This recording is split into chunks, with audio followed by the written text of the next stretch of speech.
Je suis venu accomplir mon devoir civique qui est celui de voter. Même si je suis le président de la commission en charge des élections, je suis quand même un citoyen avant tout. Donc je me dois de m'acquitter de ce devoir qui est de voter, d'exprimer mon choix au profit du candidat que je considère comme apte à résoudre moi mes difficultés, parce que c'est tout le sens de l'élection. Alors ce faisant, je suis rentré, je constate que tous les agents des bureaux de vote sont là, les tablettes sont là et nous avons voté. Je voudrais donc ici féliciter encore les agents qui sont à leur poste pour donner la possibilité à la population de voter. Alors j'ai eu vent de ce qu'il y a eu des soubresauts dans certaines zones de vote. Mais vous savez, nous avons plus de 25 000 bureaux de vote sur toute l'étendue du territoire. Et tant qu'il y a des passions, parce que l'élection suscite toujours des passions, donc il y a certains de nos compatriotes qui peuvent être animés de sentiments peu louables et donc vont casser notre matériel. Mais c'est marginal. C'est marginal. Nous avons 25 000 bureaux de vote sur toute l'étendue du territoire. Et je n'ai pas connaissance que le tiers ou le quart ait été endommagé. Tout se passe très bien. C'est vrai, et c'est partout pareil, sur toute la terre entière. Là où il y a des élections, il y a toujours quelques irrégularités. Et c'est pour ça que justement le législateur dit dans le code électoral que les irrégularités qui sont de nature à entacher la sincérité du scrutin et en affecter le résultat d'ensemble peuvent justifier l'annulation. Or, on n'est même pas à ce stade-là encore. Il n'y a pas d'irrégularité qui a été constatée, parce qu'une irrégularité voulue, mettant en difficulté la commission électorale indépendante, n'est pas en réalité une irrégularité. Ce sont des actes de vandalisme qui doivent être réprimés de la plus meilleure façon. Donc je voudrais encore vous rassurer de ce que ça n'impacte même pas le processus électoral.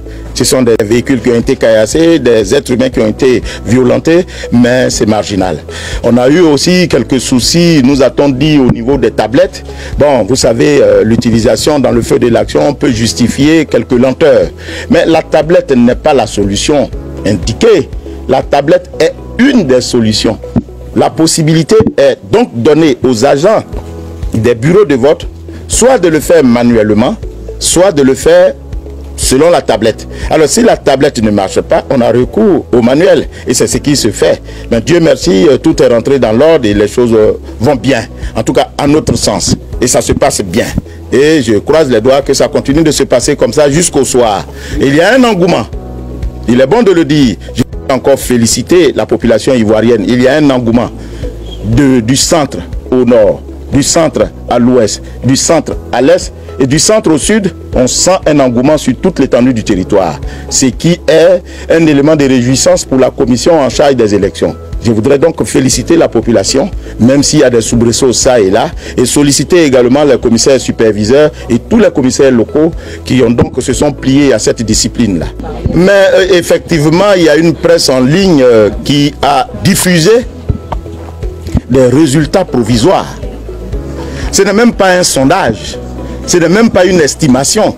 Parce que l'article 39 du Code électoral parle de sondages et d'estimations qui sont des actes interdits. Or, ce dont il est question, ce sont des résultats provisoires qui ont été concoctés avant même l'élection qui a lieu aujourd'hui. Vous comprenez que l'idée ou la volonté manifeste de contrarier l'ordre public est réelle. Donc, ce faisant, nous avons porté plainte.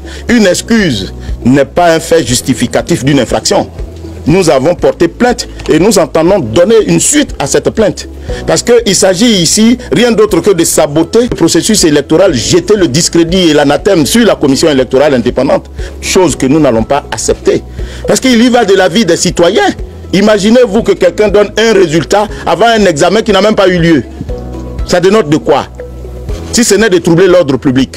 Alors nous n'allons pas laisser cela. Et c'est pour cette raison que je prends votre antenne à témoin pour dire que j'ai donné des instructions fermes à tous nos collaborateurs sur le terrain d'exclure ce média-là en ligne de nos zones de compétences. Parce qu'ils ne sont pas venus pour donner des informations, ils sont venus pour moduler les informations. Alors qu'en matière de journalisme, qu'est-ce qu'on dit? On dit les faits sont sacrés. Mais quand vous modifiez, vous modulez les faits à votre volonté, ils ne sont plus sacrés, ils deviennent vils. Et nous ne pouvons pas accepter cela. Bon, écoutez, je ne peux pas vous donner au point où j'en suis, les zones, c'est pêle-mêle. Ce ne sont même pas des zones en tant que telles, ce sont des bureaux de vote. Alors, il y en a 25 000 sur toute l'étendue du territoire. Et puis, quand je parle d'incidents, ce ne sont même pas des incidents notables. Soit, par exemple, les agents des bureaux de vote sont venus un peu en retard, soit parce qu'il y a des urnes qui ne sont pas munies de couvercles, ou bien il y a des listings qui ont été erronés, etc. Bon, et puis il y a bien entendu des cas où il y a destruction matérielle de biens de la commission électorale indépendante. Il y a aussi bien à l'ouest, dans des zones assez disparates, et puis aussi à Abidjan. Mais dans l'ensemble, je pense que tout se passe bien. Voyez-vous, la matière électorale est tellement sensible qu'une feuille blanche, il suffit qu'il y ait un point noir. On ne voit pas la blancheur de la feuille, ce n'est que le point noir. Mais nous, on voit la blancheur de la feuille et aussi bien le point noir. Et nous allons corriger, et ce sont des choses qui sont corrigées d'ailleurs. Tous les bureaux de vote sont ouverts, les listings qui ont été détruits ont été réédités et mis à la disposition de nos agents. Les tablettes qui ne fonctionnent pas ont été remplacées et c'est 10 heures de vote. C'est pour cette raison que je veux profiter de votre antenne, préciser aussi que la loi nous prescrit d'accorder 10 heures de vote à l'électeur. Si le bureau qui doit s'ouvrir à 8 heures s'ouvre à 8h30, c'est à 18h30. À 9h, c'est à 19h. On va respecter les 10 heures de vote. C'est ça le plus important. Alors, plus vous ouvrez en retard, plus long sera la fermeture pour tenir compte des 10 heures. Donc, il n'y a pas à vous inquiéter et à vous faire. Les choses vont bien et je voudrais encore vous rassurer et féliciter la population qui a marqué une certaine discipline malgré les soubresauts de ceux de nos concitoyens qui ne sont pas animés de volonté louable. Au niveau des résultats, la loi dit que la commission électorale indépendante a 5 jours pour proclamer les résultats. Donc jusqu'au 30. Évidemment, nous veillons à ce que les résultats soient vite donnés. Vous savez, la proclamation des résultats est régie par 2 normes. La première est celle de la célérité, la deuxième est celle de la rigueur, de l'authenticité, de la véracité des données. Alors, si vous vous hâtez pour donner des résultats qui ne soient pas conformes à la vérité, c'est pas bon. Et si vous retardez, vous ajoutez à l'attention des citoyens. Donc, il faut concilier les deux et donner les résultats qui soient bons dans un délai assez raisonnable. Ne vous en faites pas, ça sera fait ainsi.